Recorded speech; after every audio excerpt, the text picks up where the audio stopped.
Stand at a curb in a hard rain and watch the water. It runs down the road, slides along the gutter, and vanishes into a metal grate without a sound, and the street behind you stays dry. So what is actually down there and how much can it take? That is what people search for. How does a storm drain keep a street from flooding? My name is Alex, and this is Unseen Systems. And it begins with a surprise: the road is not even flat. Here is the scale of it. In a downpour, a single street sheds a startling amount of water in minutes, and the pipes underneath are sized for one very specific rain rate. In New York City, only about 1 3/4 inches of rain per hour. That sounds like almost nothing. Hold on to it. The whole system quietly lives or dies by that figure. Start where the rain lands. A road looks flat, but it is not. It is built with a slight crown, tilted about 2%, a bit under 1/4 inch per foot. You would never feel it in a car, but that gentle tilt does the first job of drainage before a single pipe is involved. It sheds every drop sideways toward the edge of the road. At the edge, the curb and the gutter form a shallow channel. The water cannot climb the curb, so it runs along the gutter downhill, looking for the low point. And at the low point sits the thing you actually recognize, a grate set into the gutter. That grate is the inlet. Drop through the grate, and you are in a concrete box buried under the street, the catch basin. This is where it gets clever, though you would never guess it from the surface. Water pours in the top, but look at where it leaves. The outlet pipe does not sit on the floor, it leaves the wall partway up. Because the outlet is up above the floor, the bottom of the box never drains. It always holds a pool of standing water, the sump. And that pool is not a leak or a mistake, it is a deliberate trap. Every storm rinses grit, sand, and leaves down the grate. In the still water, the heavy stuff sinks into the sump, while the cleaner water on top slips out the raised outlet. And think about what that plain design avoids. Instead of a filter or a screen to clog and tear, the trap is just still water and gravity. The grit collects in one box you can reach from the street, instead of settling deep inside buried pipes, where digging it out would cost a fortune. The catch basin is not just a drain, it is the network's grit trap and its cleanout hatch at once. There is a catch, though, literally. A trap that fills up eventually stops trapping. One study clocked a single inlet catching 50 to 70 pounds of sediment a year. So a crew vacuums the sumps out on a schedule. Skip it, the sump fills, and the grit sails straight into the pipes, which matters more than it sounds, as we will see. For now, follow the cleaner water out. It leaves the catch basin through that raised outlet, a small pipe called a lateral, and it heads for something a lot bigger. Because one catch basin is nothing on its own. A neighborhood has them at every low point, hundreds of grates, each with its own box and sump, all quietly doing the same job in parallel across the street grid.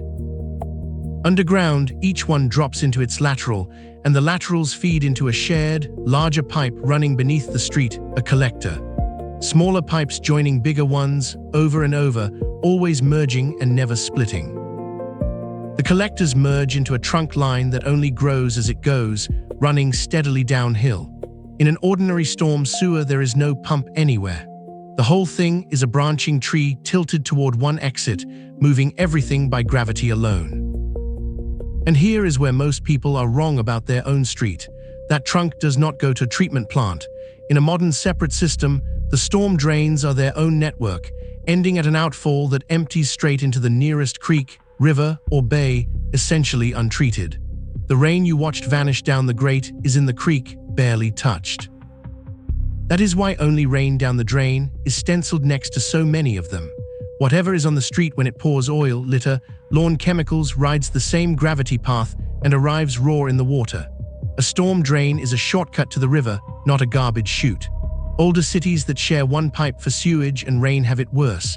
In a hard storm, the combined flow overflows, untreated. So if it is all just tilt and gravity, why do streets still flood? Because the system was never meant to swallow any storm. It is sized to a design storm, often the 10-year rain, the intensity you would expect about once a decade. Building for the worst downpour imaginable would mean giant pipes sitting empty most of the time. So engineers draw a line, and above that line, the plan is the street itself. Sit with that because it is the quiet admission inside every storm drain. When rain comes down faster than the inlets can take it, the water has nowhere to go but up and out, ponding across the road. A flooded street is not always the system failing past a point. It is the system's overflow working as designed. There are two ways this goes wrong. The small, common one is a clogged inlet. Leaves and trash mat over a grate, or a sump nobody vacuumed fills right up, and that inlet simply stops taking water. On a dry day, you would never notice. In a storm, that one blind spot floods its own corner while the grate sits there useless. The big one is when the rain just beats the number.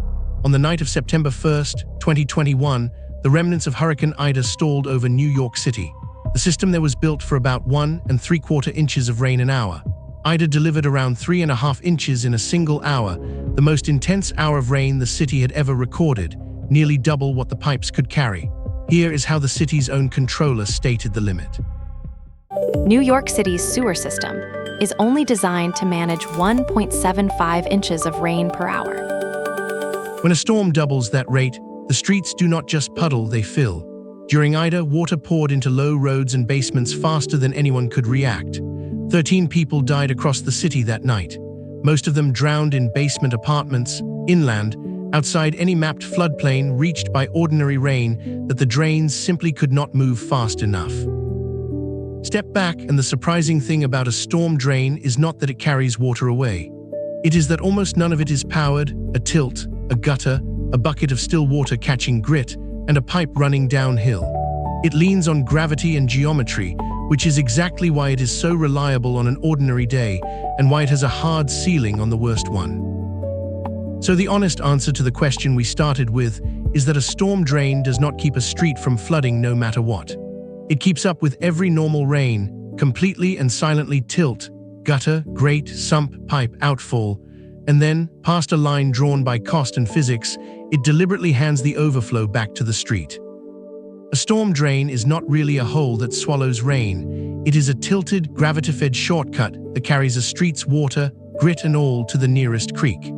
The next storm that rolls through, watch where the gutter runs, and look for the grate it is aiming for, and remember that whatever goes down, it is heading for the river, not a treatment plant. That's unseen systems.